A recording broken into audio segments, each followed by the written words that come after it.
Ah yes, Talwyn Apogee, a very underrated and unappreciated supporting character throughout the Ratchet Clank series. She's the only female character that has somehow managed to have a much bigger supporting role in more than 2 games, and has been consistently talked about and referenced by other characters in other Ratchet Clank media. She's a character that most fans seem to not really think much about. There are some people who despise her, and then there are some other people who really like this character. I've been pretty vocal about how much I have liked this character for a long time now. And I wanted to give my own perspective on why there are fans in this series who genuinely really like her as a character. I'm not here to try and convince anybody to just fall in love with Talwyn, but I do want to explain why I, at the very least, have always liked this character and the role she was given within the narrative that Ratchet Clank was, and I guess still is, trying to tell. I also don't want to see anybody putting down other characters in a negative light here, specifically the other female Ratchet Clank characters. There's just no need for any of that type of drama here, please. This is merely me trying to explain and bring context as to why there are fans of Talwyn, and why, despite her little screen time, she has had an important impact on our main duo, and that she's an interesting character that has unfortunately had a lot of missed opportunities. I'm going to try to break all of this down by bringing context and essentially just going over all of the times she has appeared or been referenced through the series, and to also just bring attention to why she has some type of importance to this series, okay? There is a reason, okay? I swear. Okay, so Talwyn Apogee, Talwyn, I still to this day, I am horrible at pronouncing her name, but I can just say Talwyn Apogee, okay? She is introduced in the 6th mainline Ratchet Clank game, Future Tools of Destruction. This was a game that does a lot of setting up and introducing of new things to the series, having a much greater focus on the narrative that was kind of being built upon the previous games. I feel like this is showcased with just how many new weapons and gadgets and planets and characters are just introduced in this game, besides Talwyn. Anyways, we first meet Talwyn through the Apogee space station fairly early on within the game, as Ratchet and Clank are trying to find the Lombax secret. The first thing that's brought up when landing on this level is how isolated it is, and how the owners of this station don't really interact with many people. There's a little bit of background given by the smuggler, which does help. Yeah, used to belong to an explorer named Max Apogee. Nobody's seen him in ages. Rumor is it's been taken over by 2 fierce warbots, bloodthirsty warriors from the days of the Great War. Also kind of off topic, but I just wanted to point out how fitting the music is here outside of the station. It's just very atmospheric, and I really like it, and it does make you feel isolated in space. Look at that, woo! Awesome.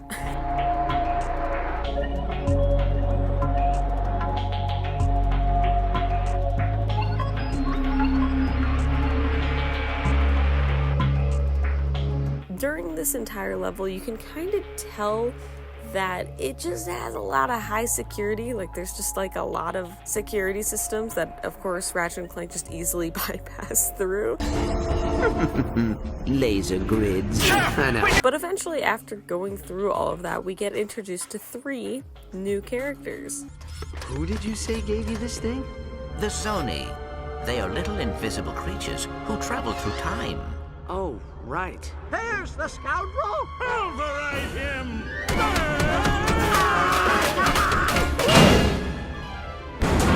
Oh! My thruster coils! Thanks, guys. I can handle it from here. Well, congratulations. You win an all-expense-paid trip out the airlock. Hope you don't mind letting yourself out. I hate that popping sound of bodies decompressing in space. Yeah! Put that Lombax in his place! What? He is a Lombax! Kronk, Zephyr, lower your weapons. Wow, Talwyn seems to have the same terrible eyesight as Amy Rose. Wow. Oh. It's fascinating though, because this one scene gives us enough to understand all three of these characters and their like dynamic that they've probably had for many years. Talwyn is the daughter of a treasure hunter, or Lombax historian, who has gone missing for most of her life and is still hopeful or optimistic enough that her father is still alive. That's so... Ironic? I take it he's the smart one. Miss Apogee, is there any reason why Tachyon would think you have a Lombax weapon? Well, this is my father's base. Max Apogee Max Apogee was a famous... is a famous. Contrast this to Kronk and Zephyr and their perspectives and how goofy they are, but also the fact that Kronk at least does not seem to believe that Max is still around. I've always interpreted this and them, I guess, as a whole, essentially being Talwyn's guardians, I guess, since Max had disappeared. Anyways, Talwyn gives Ratchet Clank the coordinates and apologizes for threatening them, despite the fact that they broke into her house and destroyed, like, all of their security, but, you know, whatever. We'll come back to this scene later on in the video, as there has been some criticism. Regarding the scene. Okay, Talwyn as well as Kronk and Zephyr act as supporting characters throughout the rest of Tools of Destruction, usually just helping our duo find the Lombax secret, which, by the way, is the Dimensionator, in addition to trying to understand what happened to Talwyn's father. Where is the artifact now? Pirates raided the station years ago. This is the only thing they took. My father went after them, but never came back. In quite a few ways, she's similar to Angela and Sasha for introducing new planets, right? Like, she kind of fills that similar role of like, here's the new coordinates, and you go to a new planet. But at the same time, she does kind of have a bit of a different personality, and the background being different from both of those characters. It also probably helps that we get a lot more time with her and the warbots, and they also get to show up a lot more like physically within the gameplay and not like exclusively just cutscenes. Roust the lads, Rusty Pete. Tonight our foes taste the cat's tail. Hey, Rust Bucket! Catch! Arr! Skewer that saucy wench! Aye, Captain! Skewering! You get some fun foreshadowing with Talwyn asking Ratchet to make sure Kronk and Zephyr are okay. Oh, wow. Ratchet, will you please take care of Kronk and Zephyr? It's been a long time since they've seen real combat. Just try to look out for them, okay? She also knows how to read Lombax, which, like, dude, does anybody remember doing that? Like, going on the Ratchet Galaxy website, and they have like an official translation from that. Do you know what I'm talking about? It's pretty sick. I don't know. I wanted to bring that up. We continue to try and learn more about the Lombaxes. Our duo are separated from Talwyn, and something that I actually don't see brought up often is how Clank worries about where Talwyn is first. Ratchet, come in. Something's wrong. I think we're being followed. Kronk's picked up a Tachyon gunship signature not far from her. What was that? Ratchet, come in. We definitely picked up a tail. We'll double back and try to lose them in the swamp. In the meantime, we should maintain radio silence. Talwyn out. Ratchet, I am worried about Miss Apogee. She may have run into trouble. Relax, she's fine. She's got those two warbots protecting her. Let's go see what Quark wants, and we'll meet up with her later. Later on, you know, we spent a couple of levels without Talwyn and the gang as they got thrown into Zordoom prison. We also get a bunch of lore that I'd love to get into right now, but I can't. Not now. Not now. Our duo breaks Tal out of jail. Oh my god. Yay! Yay! Wow, a jailbreak. You sure know how to impress a girl. Are you kidding? We used to do this all the time back on Kerwan. We did? Wait, how did you even know we were here? Can you tell I'm recording this in the morning because we're dying over here. It's fine. Also, insane footage here. But interestingly, Talwyn splits off from Ratchet and Clank and actually goes to free Kronk and Zephyr herself, which I don't know, I think that's pretty cool. I know some of this stuff, again, like, happens off screen, but it just adds to how active of a character she is, even if it's through small dialogue and moments like this. Looks like I was just in time. I found Kronk and Zeph's scrap compressor. We'll meet up with you once the coast is clear. Good luck. And thanks, Ratchet. Again, we just kind of get some more time with these characters and their dynamic. I appreciate how this is shown to us multiple times throughout this game. This reminds me of the time we did a halo jump with that Lombax and his middle buddy into the crack-made homeworld. Chef, when was that? Ah, for crying out loud! This happening right now, you darn fool! Crook, this Talwyn is here! We need to protect her! I can take care of myself, Zephyr. I'm scanning all profit channels. If we find Quark, we'll find the Dimensionator. Nice shooting. Suppose you did that all the time back on Kerwan too? The next big thing that really happens is that Talwyn, as well as Kronk and Zephyr, help Ratchet fight against Tachyon's army, and after going through all of that, Ratchet has the choice between seeing the Lombaxes, their dimension, or staying with Clank and the gang and just defeating Tachyon. Of course, we know what he chooses. It's shown and told to us outright that Ratchet considers Talwyn and the Warbots home. Dimensionator, find home!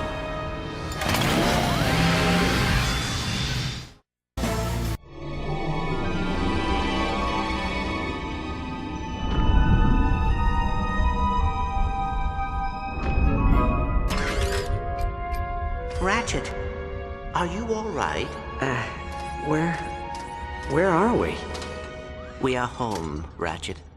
We finally get a little bit of silliness with Tal, Kronk, and Zephyr before everything turns out horribly for Ratchet and Clank. I also forgot to mention there's this really fun, cute little scene where it foreshadows what'll happen in A Crack in Time later on. But, Talwyn is there. So, of course, this game ends with Clank being kidnapped. And so everybody just kind of stands there sad and awkward because it's not great. So, let's move on to the next game. Okay, so this game may as well just be renamed to Ratchet and Talwyn Search for Clank, because Talwyn gets way more screen time than Clank does, even in this game. I know it's a super short game, but still. It makes perfect sense to have Talwyn more relevant in this game, as the pirates were the main reason for why her father went missing in the first place, so, it makes sense, okay? I'm just saying, this does make sense. This already also sets up a connection between both Ratchet and Tal. They have important people in their lives that have vanished, which, of course, Talwyn would be the main support here for Ratchet. This is arguably, as well as A Crack in Time, one of the, low points we see for Ratchet in this series. Really just the entire Future Saga is not good for him or Clank. This is it, Talwyn. Darkwater has to be here somewhere. Be careful, Ratchet. Murdergra is an unregulated planet. Unwanted visitors have a bad habit of disappearing from here. Alas, poor Captain. No one misses you but me. I miss you too, Rusty Pete. You may not have me body, but you'll always have me heart. So we already kind of saw how much Talwyn can be defensive of the people she cares about through Kronk and Zephyr, but we get to see a lot more of that here, but obviously for Ratchet. Now, once again, she's here as a supporting role where she just physically shows up within the gameplay to help the player, even if the AI is not great. Well, that could have gone better.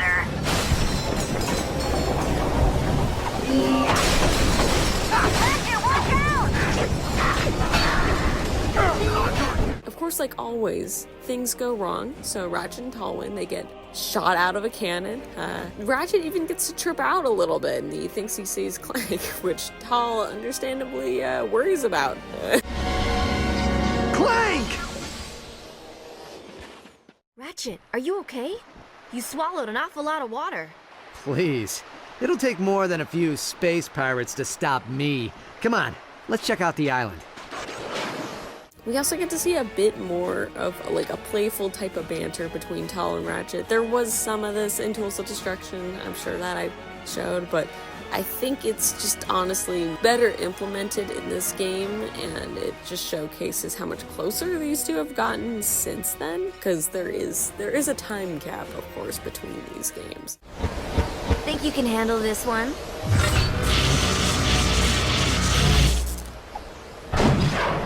Nice job, Ratchet. Come on, I'll race you to the beach. Even in moments where she's not on screen, Tal is still trying to help Ratchet, like trying to find a radio connection as the player explores Hulafar Island. Check out the wind turbine. I'll head to higher ground. If I can catch a signal, maybe we can ask Pete what we're supposed to be looking for. Eventually, once we do finish the puzzles for the island, Ratchet and Talwyn finally get a signal where Rusty Pete just kind of randomly decides to help them. Randomly. This takes Ratchet and Tal to the Morrow Caverns, where Talwyn gets split apart from the other two. Structural integrity. Ratchet! Ratchet, I'll try to find a way out of here. Just promise we'll leave this place together, okay?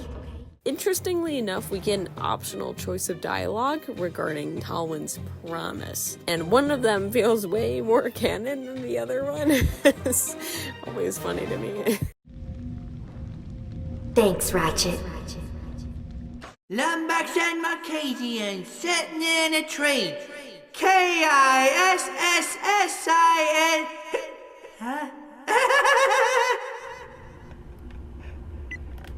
Can't make any promises. I understand. You're not that worth it. We're about honesty here. You could still go back and save her, right? Once again, a little later on, once Rusty Pete has betrayed us, the player gets the choice to free Talwyn or not through a doorway. Again, it just kind of feels way more in character for Ratchet to keep his promise to Tal rather than not. But you can ignore her if you want to. She'll come back. She'll come back. Is that a copy pasta? I was able to move back to the island alone. Guess I know how Clank must feel. I don't know, man. I just blame Twitch chat talent. Also, I always found the scene kind of funny, like, when you do free her, like, she's just trying to fight one of these giant aliens with a pistol, like, just a pistol. Girl, what are you doing? Later in the game, after this fun, huge battle with the ghost pirates, we get another dialogue option with Talwyn. I kind of miss these. I feel like it didn't really make any sense to implement this in. And now that I think about it, this kind of is the best of both worlds for the players that do really want to make asshole Ratchet a thing, I guess, because this kind of keeps him alive in a weird way. But again, I get why this was kind of removed in later games. But again, we have a very obvious canon-like option of dialogue, and then like some just, again, ridiculous, just absolutely ridiculous answers. The magical land of not my problem. Not your problem. If we don't get that star, you'll never see Clank again. Not my problem. Tordolis? Tordolis? That's on the other side of the galaxy. No way they'd hide the Fulcrum Star there. Morrow Caverns? The Fulcrum Star isn't in Morrow Caverns. We would have found it. Isn't there any place else they'd go? Blah, blah, blah, blah. Blah, blah, blah. We see the smuggler again. There's some more puzzles and platforming involved. And then Ratchet and Tal, they finally find the Fulcrum Star. Yay. There it is. The Fulcrum Star!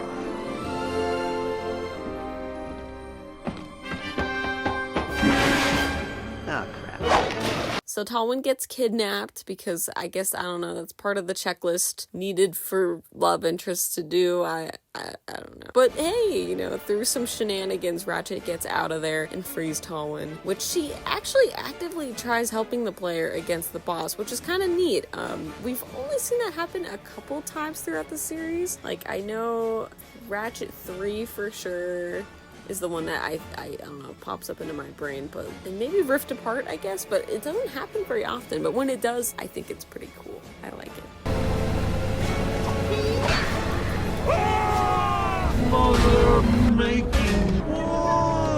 Ratchet and Tal defeat Slag, which he's also Darkwater, and find the coordinates for where Clank is located. Surely this means Talwyn will be a supporting character in the next game, right?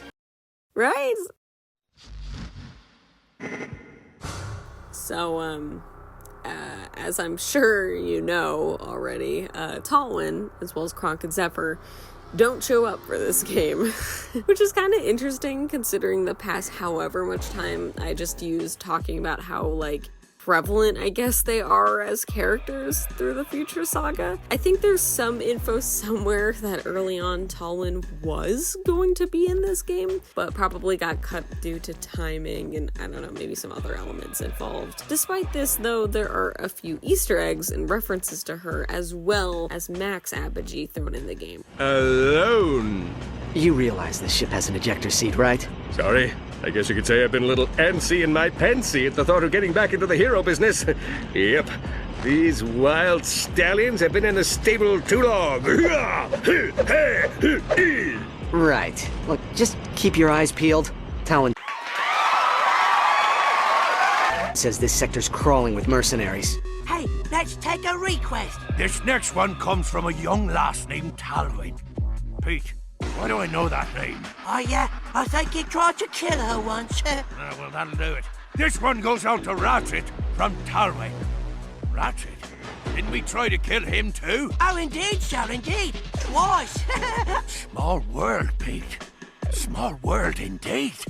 As many of our listeners know, Lombax rebel Angela Cross has been missing for almost 3 years. She was a victim of former dictator Percival Tachyon's vendetta against the Lombaxes, and was last seen fleeing the Cerulean sector in Max Apogee's starship. You are speaking, of course, of the famed Lombax historian and seeker of the legendary Lombax secret. Indeed I am, Pepper. Apogee himself vanished from Polaris and was believed to have been killed by space pirates. Well, galactic authorities now claim they have recovered Apogee's starship. The vessel was discovered on autopilot with its flight registry pinpointing planet Jacindu as its place of origin. Kerchu Ambassador Bugo could not be reached for comment. What do you think, Pepper?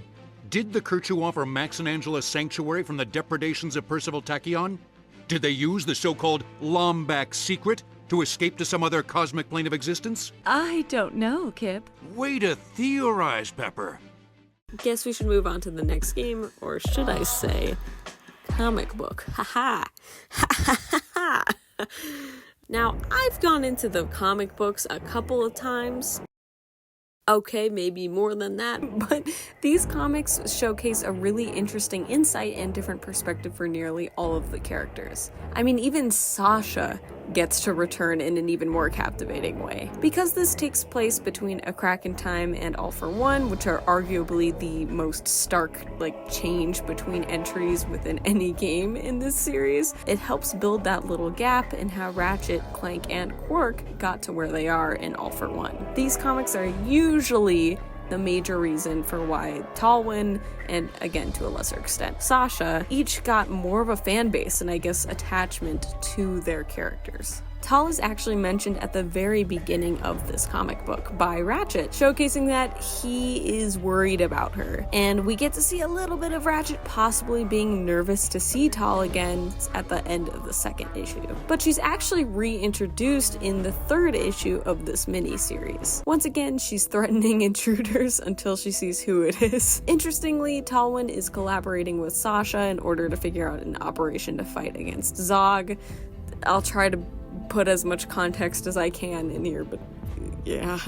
Almost immediately, we get a rather deep and brief conversation between Ratchet and Tal, where Ratchet opens up a little bit about the trauma he basically just endured with Alistair. It's also implied that they must have discussed this topic at least one other time off screen. I also like this jab at how, why does Ratchet know Sasha? Sasha gets a bit stressed out since her dad just got kidnapped, and we get this great interaction between her and Talwyn. Yet again, it's brief, but it just showcases that these two have a friendship and, they're allies. And considering what we know about Talwyn and her father, it absolutely makes sense here that she's the one trying to help Sasha kind of put her mind off of things that are going on currently. Zog threatens to relocate and destroy Veldin unless Ratchet and Clank turn turn themselves in. In issue 4, this of course causes Talwyn and Sasha to tell the duo that, hey, this is obviously a trap, and that doing this is incredibly dangerous. Of course, they get a plan that causes our duo to put themselves in danger, and Tal is not a fan. She doesn't like that. She even comes up with 3 terrible possibilities that could happen that just showcases how important Ratchet and Clank are to her. Again, it's obviously played more for her caring about Ratchet, but she cares about Clank too. We get another mention of promises. This is the 3rd time we've seen this occur, specifically for her character. And it seems like they've, that's something that she truly values, someone who keeps their word, I guess, which canonically Ratchet has stuck pretty close to this entire time. As their plan is going into place, we see the anxiety and concern that Talwyn has about this entire situation. She even says it reminds her of when her father went missing in the first place. Sasha tries to reassure Tal that, hey, Ratchet has gone through a lot worse, and it'll be okay. Probably. Just like always, things get ruined for Ratchet and Clank, and the plan doesn't really go as smoothly. But the real interesting aspect here is that Ratchet breaks his promise to Talwyn, deciding to try and save Veldin, thus putting both him and Clank in harm's way over saving themselves. The look on her face here is just painful. Like, the artist did a great job. Like, ugh. Despite trying to risk and save Veldin, of course it doesn't work, and Ratchet and Clank are in a very horrible situation. They're literally about to die from a plasma coil when, boom, Talwyn, like the maniac she is, crashes her ship into tons of enemies and into Zog, protecting Ratchet and Clank. Like a literal ride or die moment. Ratchet and Clank, of course, being at least a little disorientated, are shocked at what Tal just did, and she just yells for them to grab the shard. Ratchet and Clank manage to escape, but Talwyn is left behind, much to the dismay of Ratchet. Clank literally has to convince Ratchet that they need to leave Tal so they can save both her and Veldin. Sasha finds the wreckage, which they all think it was an accident, and that Tal actually just accidentally, lost control of her ship and crashed. It's taken pretty seriously, and it's all the more devastating for Kronk, who just kind of says that he taught her how to be a pilot, like she was a good pilot, and that he promised her father that he'd take care of her. In issue 5, we open up with Zog and Artemis discussing their plans and how they've kidnapped Talwyn. She didn't go down without a fight though, because she bit and maimed them. But interestingly, Zog knew Talwyn's father. Then we cut to Ratchet, who feels horrible about what happened to Talwyn, and while that is going on, Clank is trying to reassure him that, hey, continuing the mission is something that Talwyn would want them to do. We go back to Zog. He's now discussing and actually physically talking to Talwyn, showcasing a bit more of her antagonistic side, especially when he brings up her father. Zog attempts to manipulate Tal and says, how he wouldn't know if he'd be so loyal if his own father had abandoned him, which Talwyn, like always, just kind of sticks to her own optimistic point of view. It's a pretty brutal conversation, and it doesn't really end well. Sasha gets into contact with Zog and attempts to have him send Tal to her as a sign of peace. This exchange doesn't really go so well. Zog calls her bluff and says that they'll just have to sacrifice Talwyn to stop him. While all this is going on, Clank pulls a rare card of being the reckless one and is essentially dead for the next 60 minutes in order to buy time for Ratchet. As this is happening, we see Talwyn in her prison as Vorn walks up. I haven't said his name at all.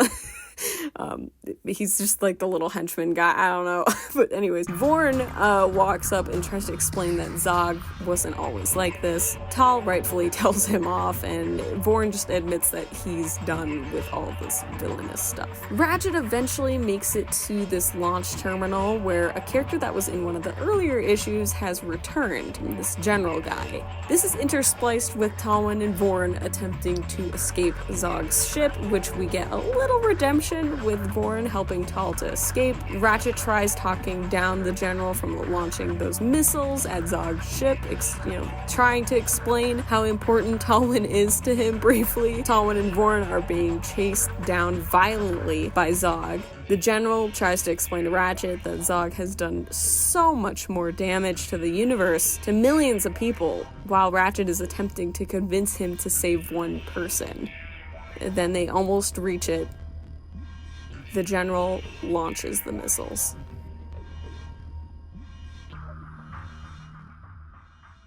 After all of the adventures that Ratchet and Clank have been on, the amazing yet traumatizing things that they had to go through, being held captive for a horror game show, being terrorized by someone who wiped out a large portion of an entire race, having his closest friend kidnapped, both learning about their origins and families only to have it be soured in the end. This is what devastation looks like. This is Ratchet going through all of that over again just because of losing Talwyn, someone else besides Clank who truly understood him and the things that they went through. I just wanted to take a minute here because this moment is exactly when it feels like it all clicks into place. It is so easy to just say that Talwyn was another random love interest. She's boring, she doesn't matter, but she does to Ratchet. And I feel like they do a good job here of just making her not feel important, but you care about her. You care about this character who is a nice ally to both Ratchet and Clank. Somebody who helped support both Ratchet and Clank.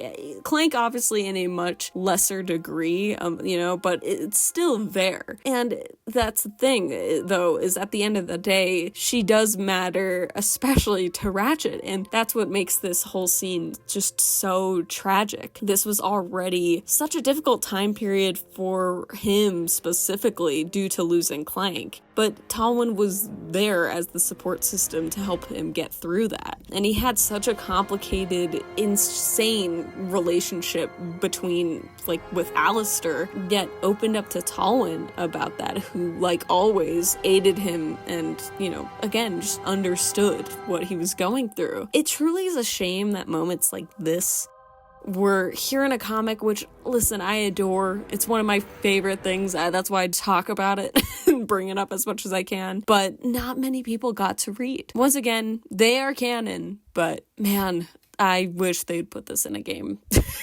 In the final issue, Sasha and Kronk managed to find Ratchet and Clank, seeing Ratchet in rough shape. Ratchet instantly thinks back and wishes that he should have done.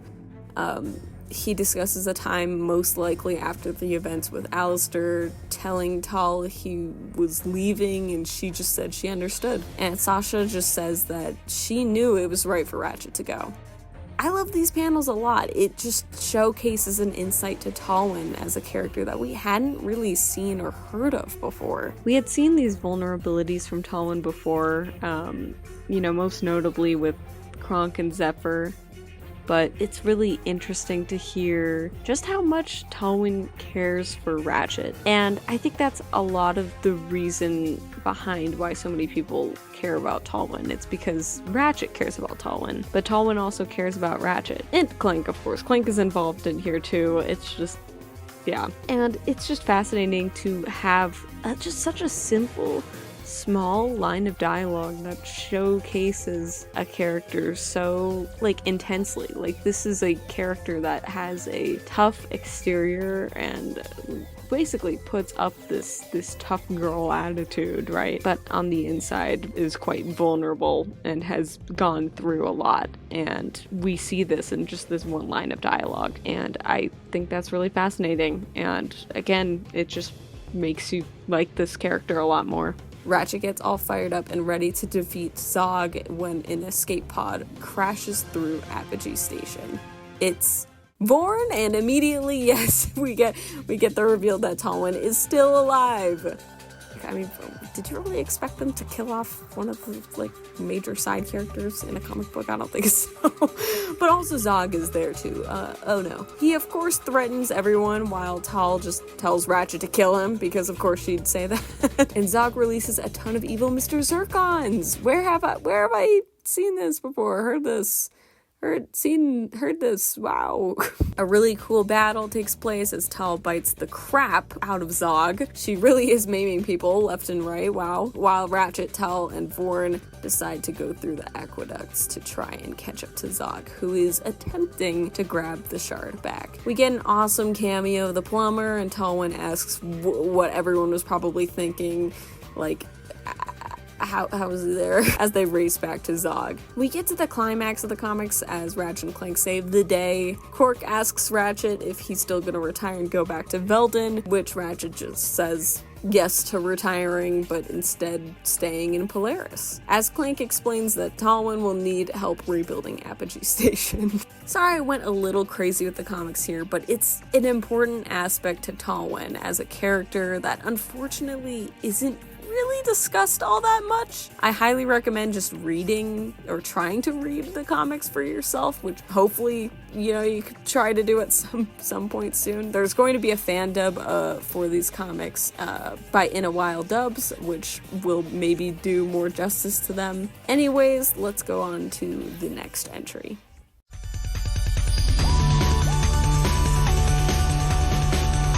So there isn't any outright references or mentions of Tal in this game, but I did want to solidify the fact that the comics are canon. There are a handful of references to the comics in this game, and of course we get a lot more time with Kronk and Zephyr, but they're weapon vendors, which is cool. Weapon vendor dudes? That's what I wrote. Weapon vendor, okay, but as weapon vendor dudes. Okay.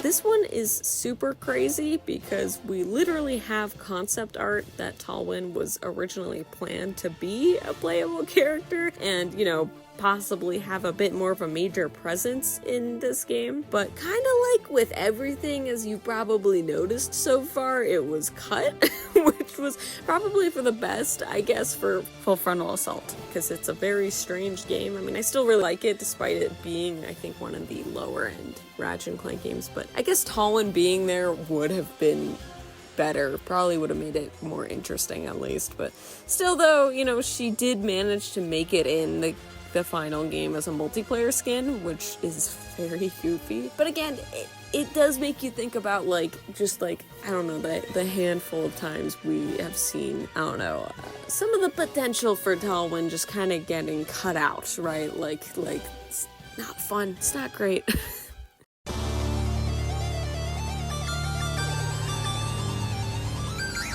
Okay, moving on, right, of course, here we are into the Nexus. Interestingly, Talwyn makes a comeback with this game, finally physically showing up in a game after 5 years. Our sensors picked up some sort of rupture in the Deck 3 power grid. Everything okay? Yeah, that was my bad. Tried to save time by piloting through an asteroid field. We will deliver the prisoner to the Vartax Detention Center in approximately 2 hours. Then you'd better take her out of cryosleep now. But since the comics, Tal has become a captain for Polaris, which is a new direction to kind of bring her character, which I think is kind of interesting. As soon as she's introduced, though, it feels like her character and personality has evolved, which makes sense when you have the context of what happens in the comics, which is, you know, I don't know. But it's nice to see her actually being really, like, comfortable and just playful towards Ratchet and Clank, which has apparently happened many times before. Hey, Ratchet! I can't breathe! No oxygen! Light flashing before my eyes! I'm not listening. Ratchet! I'm dying! No, you're not. Oh, fine. You know, you laughed the first time I did that. I found it to be quite humorous. Thanks, Clank. Tal, once again, for the billionth time, just reaffirms how she's worried about Ratchet and Clank. Due to Vendra this time, she also brings up promises again, which I actually I forgot about. And then, you know, we all know where this is about to go. Let us out of here, you darn witch! Give me the detonator. They're just a couple of old warbots. Isn't killing everyone a little... A little what?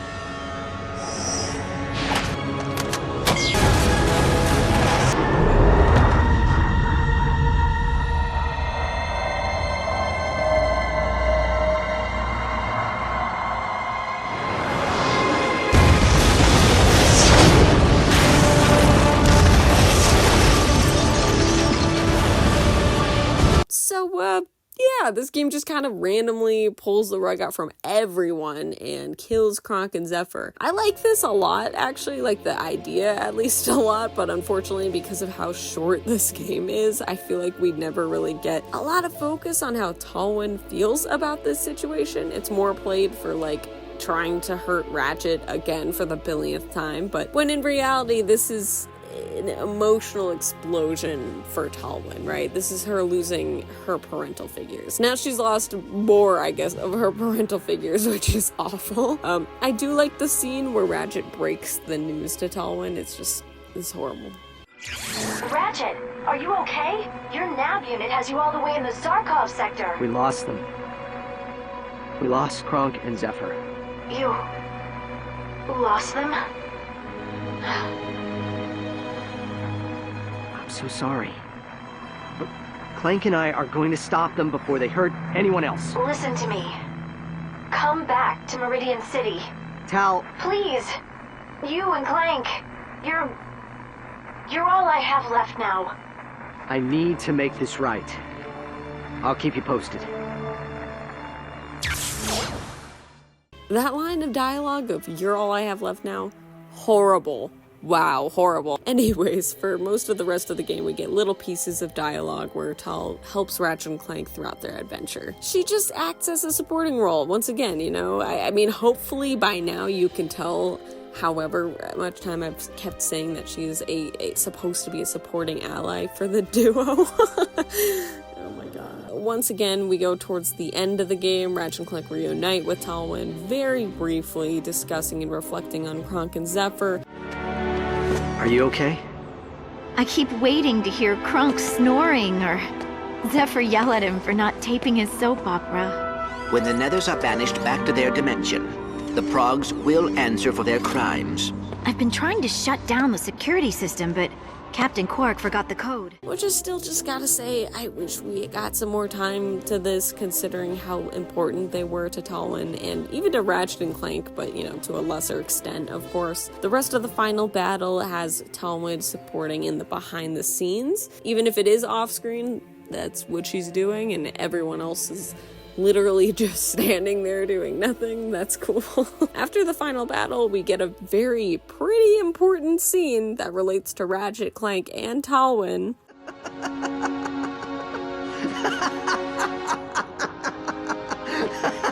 You know, I just can't catch a break.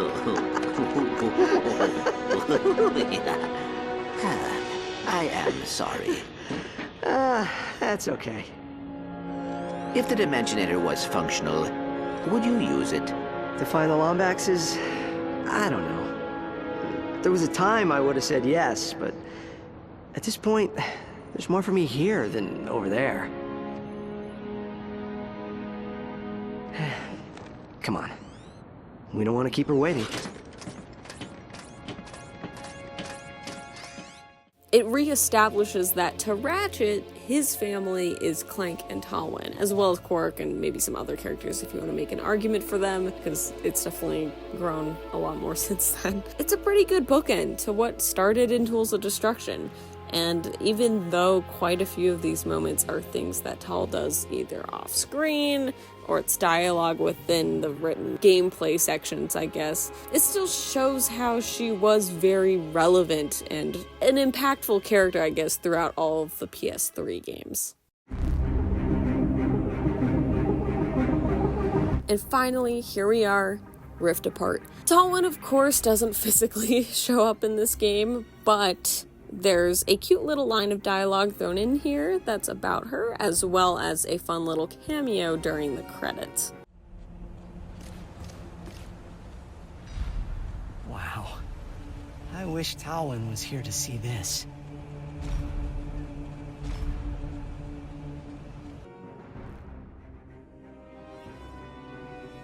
Overall, once again, I'm not here to try and convince anybody to really like this character. I can completely understand why there are fans who don't like Talwyn. But the key factor to me is that regardless of the amount of screen time she's had, regardless of how anybody feels about this character, whether they like her, they hate her, they don't like her, or they're indifferent to her, whatever, she is someone who's important to Ratchet.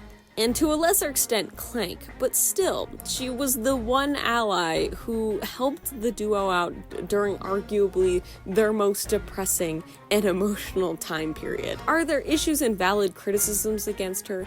Absolutely. I think it's a bit of a shame that the narrative would constantly ignore elements that could allow her character to grow, and even at times push it more towards Ratchet, which isn't necessarily a bad thing, but it just takes more away from her character. I think that it's a bit of a shame too that a lot of her character just kind of gets regulated and dumbed down to just love interest, which I feel like for Talwyn, I understand why there are a lot of fans who might dislike Talwyn simply for being a love interest to Ratchet. There's plenty of people who have discussed endlessly about how they don't understand how these two are in a relationship. I don't know, I feel like the past however much time I've probably spent talking about it, that there's enough there to see that there's some developments and things there that make sense, but it's a very subjective thing also.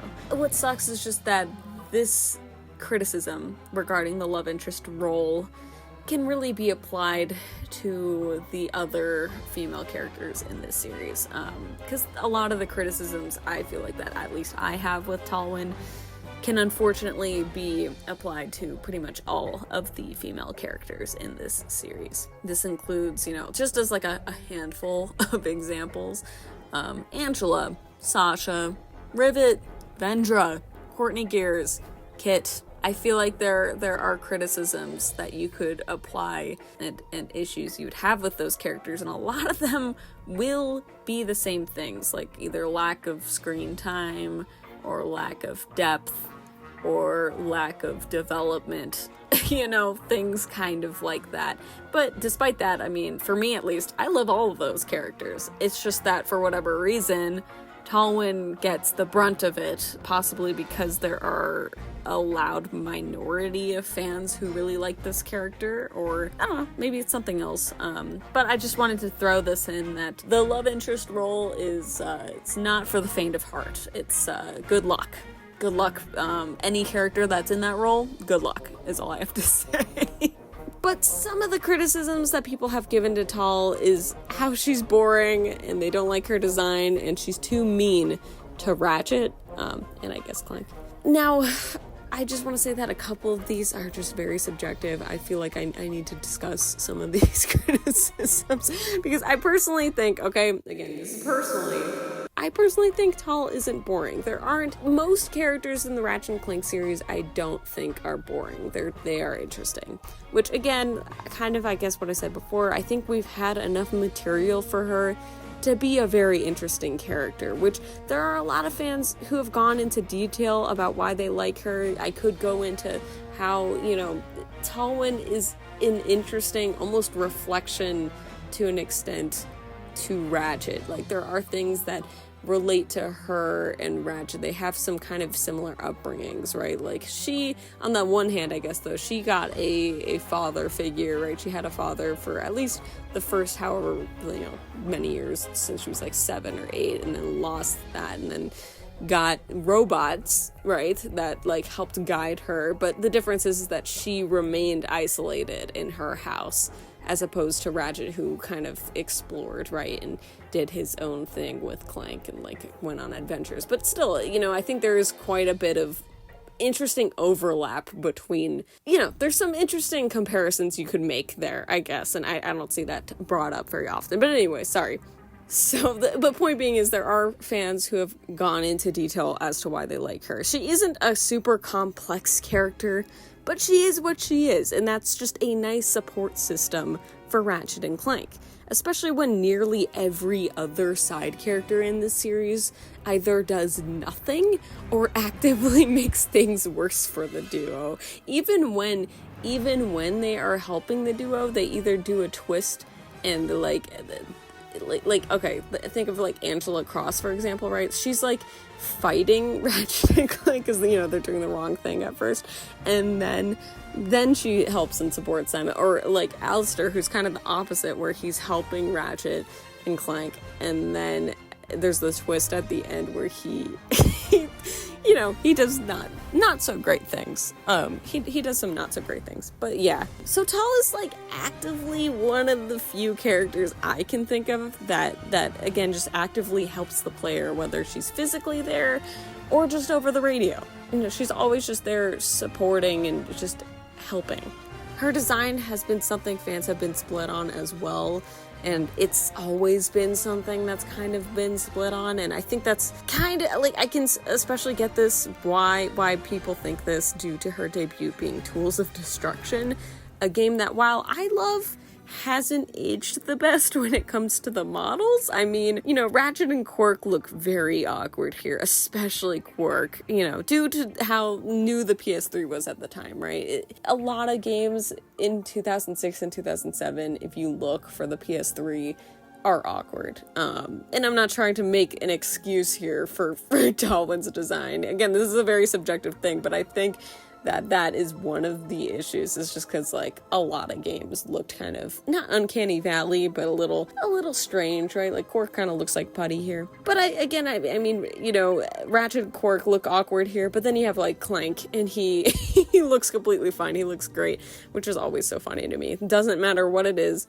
Clank looks amazing. But even then, I think Tal's design feels just about the same as any of the other humanoid alien or robot women we have seen throughout the series. You know, like, is it really that different from, like, Courtney Gear's design? I don't think so. I don't think it's that big of a difference between, you know, like Darla Gratch or whatever. What's her name? Hydro Girl? Like that was basically super duper beta Talwyn. But I think, you know, she looks fine, but I will admit she definitely, like, out of all of the appearances we have seen of Tal, oh my god. But I will admit again, right, like, out of all of the appearances we've seen of Talwyn, she looks the best in Into the Nexus. I think that is, like, objectively the game that has her, like, visually looking the best, where you can tell that they got the hang of the, you know, how to use the PS3. So again, I don't know, it's a design that I think is very subjective. I can understand why some people might not like it, but I don't know. I'm someone who's just like, whatever. She looks cool. Okay. And finally, her being too mean. I just want to reiterate that usually when people are saying this, it's because of her introduction scene. Which, I just want to say that Ratchet and Clank, they broke into her house. Remember? They broke into her house, disarming all of her family's security. I know it's really easy to you know, view everything in this series, especially from just Ratchet and Clank's perspective, but, you know, it's good to try and take yourself out of Ratchet and Clank's perspective in their shoes for a second and kind of, you know, see the other character's point of view. Now, if you were Talwyn, right, like, you're just, like, living in your house, doing whatever, and these random guys just break in, like, they destroy all your security, they destroy everything, and, you know, they break into your house, like, of course she's gonna threaten them and poke fun at them. I've never understood how this was just a problem for her specifically, when we've seen so many other characters do just as bad, okay, air quotes, you can't see me but I'm doing air quotes, bad things to our duo. It's like trying to be upset at the fact that Rivet kidnaps Clank, or the fact that Angela tortures Clank, or the fact that the Zoni kidnapped Clank. I'm just kidding. But you know what I mean? Like, it's just kind of like a weird, harsh judgment towards Talwyn specifically, when, like, it's just kind of goofy. It's just kind of a goofy thing. I don't know. There's characters that have done just as bad things to our duo, which, you know, even in those situations weren't bad either. But also, what's funny to me about this argument too is that in both of the scenarios, I feel like that people bring up about her being too mean, which again, right, are in Tools of Destruction. She apologizes. She apologizes in both scenarios. Ratchet, I'm sending you the coordinates to our Dolus. Sorry if I seemed rude back at the station. I haven't gotten out much since my father vanished. I'll see you soon. What do these symbols mean? Can't read Lombax either, huh? Sorry. It says... I mean, again, I will admit, though, it makes for some interesting conflict here, which I think is partially, you know, what makes it interesting. But again, it's just funny. It's just funny to me, like, why? Okay. Overall, I am biased. I like Talwyn. She's a character that has always had a lot of potential. But even with the elements we have had of her character, I just really enjoy. I really enjoy her character. It's unfortunate that her canonical relationship with Ratchet hasn't been as established, I guess, as it could be.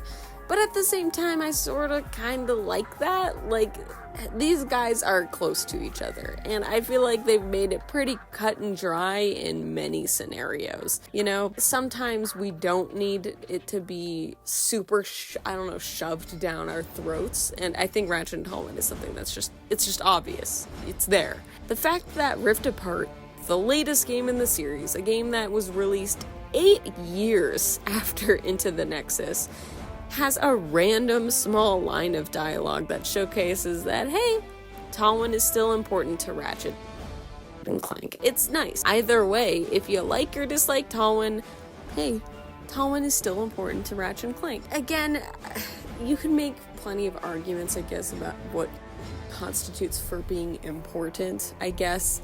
I just say this as like, there has been a lot of times in this series where we have seen Ratchet especially just really care about Talwyn, okay? Like, that she's an important person in his life. And that's part of why I think so many fans do want to see her come back, because it's like, Talwyn is still a very important person to both Ratchet and Clank, and it's just something nice to see. You know, it's nice that they have a friend, basically. Either way, if you like or dislike Talwyn, I hope that this video helped explore at least my own perspective on her character and how she's a character that feels unappreciated by the narrative, despite introducing and implementing pretty interesting things to this universe.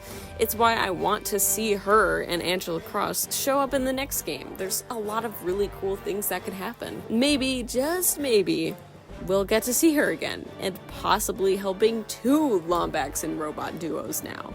And I personally think that'd be really, really cool.